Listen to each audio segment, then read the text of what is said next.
ara mo pa de ang chocolate may kasarian ng ngunyan. Magulang mga tao.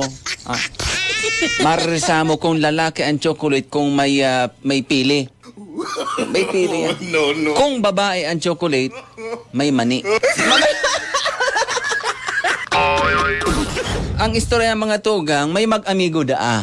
Pangaranan ta si Pai Juan tapos si Pai Pedro. Ining doang mag-amigong ini mga tugang dahil ining do pag tularan hata ining doang ini para ikit ini.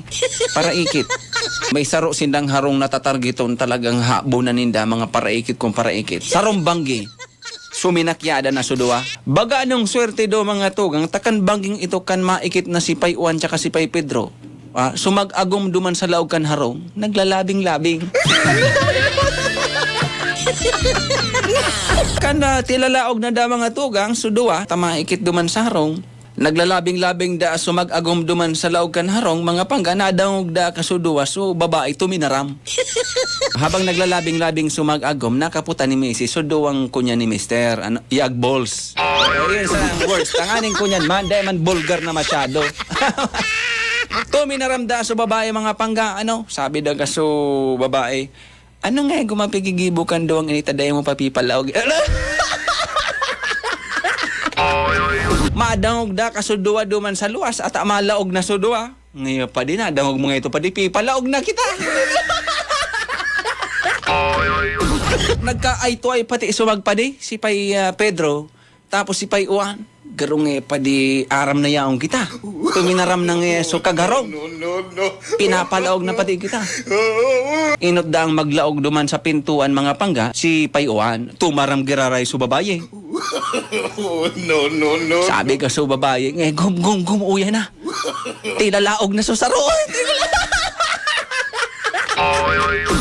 Nadaong ni Pai Juan, tuminaram sa babaye. Gum, tilalaog na nga sa saro. Tilalaog na. Bigla daang one step backward da si Pai Juan, biglang kaatras da siya duman sa pintuan. Sabay hiling da siya kay Pai Pedro. Pading Pedro, talagang aram na yaong kita. Aram good. Baka mabulilyasoan mission tangon yan. Sabi ni Pai Juan, ano daw nga padi konpwersa ng tanang sumabay na nga kitang lumaog dito sa harog na iling nga. Habunon tanan ni. Pagbilang danin tulo ni Pai Juan, saro, dua. Tulo, dalagan sudua, palaog sa harong, kumurahaw sa babae. Uy, nagom sudua, nakalaog na!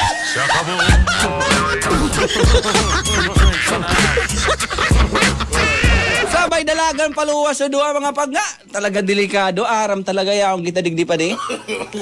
Ngunyan, pagkaaga, nag-istoryan so magpadi, nga padinguan, ano daw ngayon marin nagibuhon takit na hindi, talaga mahaabunan so harong ka ito. Ang ginay mo kan doa, mapanggap sindang para tindaning tabog-tabog. No. May burbit-bit sindang tigsarong tiklis. Paano ning tabog-tabog? Pag-agi ninda duman sa harong, mga panggata talagang iikitan ninda ito, di inapon sinda kaso babae. Sabi kaso babae, Manoy, pabakal daw tabing tabog-tabog. Tabog-tabog. So pakatuhog pati kan tabog-tabog mga pangga, tigduruwas na. Pigparamasdanan da kaso babae so tabog-tabog mga pangga.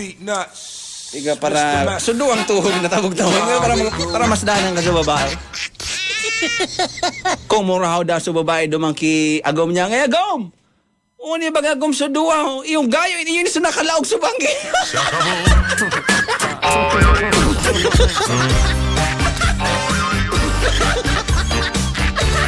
Si Pai Juan tapos si Pedro, duminulag na. So dara-dara yung nating sarong tiklis na tabog-tabog, sinarabulag na doon. Dulag na pa ni. Bistado kita. Thank you so much, Kipading Jude Riva, sa pagpadarakan istorya sa Facebook. Thank you so much. Mabuhay ka. Kahit ayaw mo. Joke lang. Pagiramdam ini po istorya sa nakat, ang isip, imbento, ano man ang pagkakaparehas sa bagay, lugar, pangyari o pangaran, di nanganghulugan na totoo kung may kaparehas. Ini po imbento sa na, dahil po sinasadya. Alright?